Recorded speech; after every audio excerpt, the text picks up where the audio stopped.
ओम शांति। आपका स्वास्थ्य कैसा है? जब हम स्वास्थ्य की बात करते हैं तो तन का स्वास्थ्य, मानसिक स्वास्थ्य, भावनात्मक स्वास्थ्य अर्थात आपसी संबंधों में मिठास आदि की बात करते हैं। जैसे सर्वांगीण स्वास्थ्य कहा जाता है, इसका मतलब है भोजन पर ध्यान रखना, शारीरिक व्यायाम करना और तन की मालिक चैतन्य शक्ति आत्मा को भी स्वस्थ रखना। स्वास्थ्य अर्थात स्व के स्वरूप में स्थित होना। जैसे बहुत आलीशान मकान के भीतर रहने वाला मालिक यदि बीमार हो तो वह उस मकान का उपभोग खुशी से नहीं कर सकता। मालिक का स्वास्थ्य अच्छा चाहिए, तब वह खुशहाल जीवन जी सकेगा और मकान तथा अन्य अनेक साधनों को सुखपूर्वक इस्तेमाल कर सकेगा। हमें भी अपने मानसिक स्वास्थ्य अर्थात आत्मिक स्वास्थ्य का ध्यान रखना बहुत आवश्यक है, क्योंकि मैं देह नहीं हूँ, मैं आत्मा हूँ। शारीरिक और मानसिक रूप से मुझे कमजोर नहीं होना है और न ही मुझे बीमार पड़ना है। परंतु हमारा मन कैसा है? क्या मन में चिंता है, तनाव है, चिड़चिड़ापन रहता है, गुस्सा आता है, ईर्ष्या या असंतुष्टता का भाव है, या किसी भी प्रकार का कोई असुरक्षा का भाव है? यदि असुरक्षा का भाव है, कुछ गलत न हो जाए, ऐसा अगर हम सोचते हैं, यदि कोई गलती हो गई है तो उसके ऊपर पश्चाताप चल रहा है। जैसा हमारे मन का स्वास्थ्य होगा, उस अनुसार हमारे संकल्प चलेंगे, उस अनुसार हमारा बोल निकलेगा और उस अनुसार हमारे कर्म होंगे।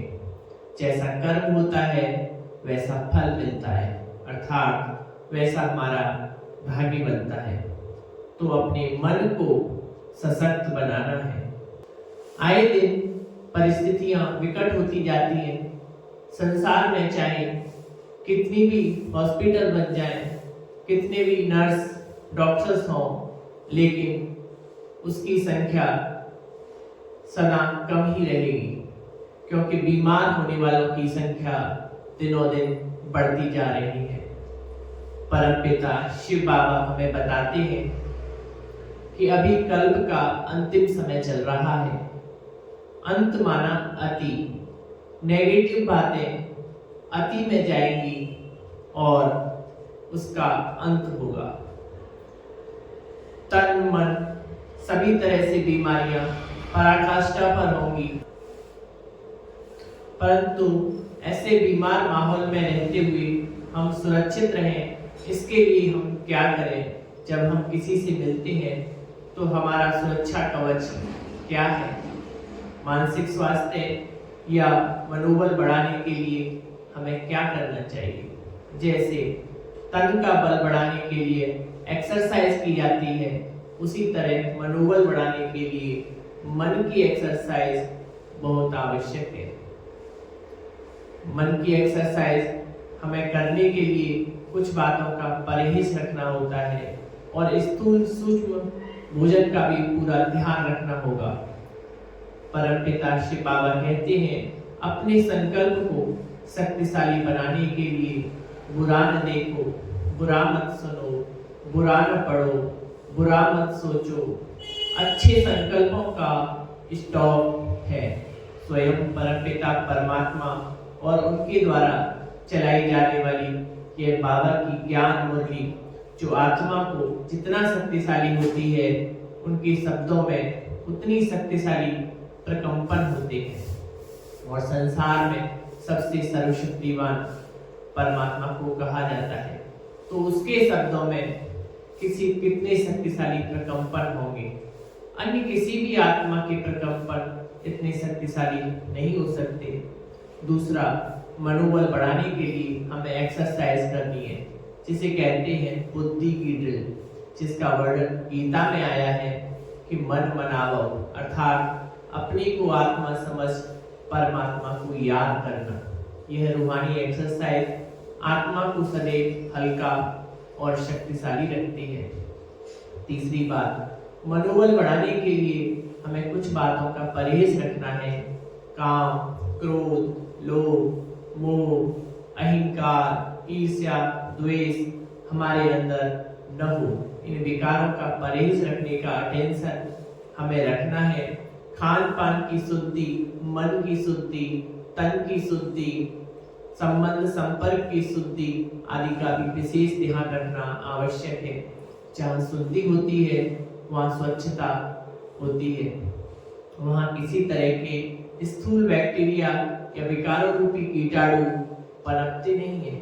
इसलिए तन और मन के संपूर्ण स्वास्थ्य के लिए इन चारों ही शुद्धियां बहुत बहुत आवश्यक है। शुद्धि है एक दिन की बात नहीं। जब आत्मा में जन्म जन्म की अशुद्धि भरी हुई है तो सिर्फ एक दिन में आत्मा संपूर्ण स्वच्छ कैसे बन जाए। इसके लिए जब तक जीना है ज्ञान अमृत पीना है, रूहानी एक्सरसाइज करनी है, अर्थात अपने को आत्मा समझ परम पिता शिव परमात्मा को याद करना है और उनकी ही श्रीमत पर चलना है। तो आइए अपने तन मन को स्वस्थ रखें और स्वस्थ भारत बनने में परम पिता परमात्मा की मददगार बने।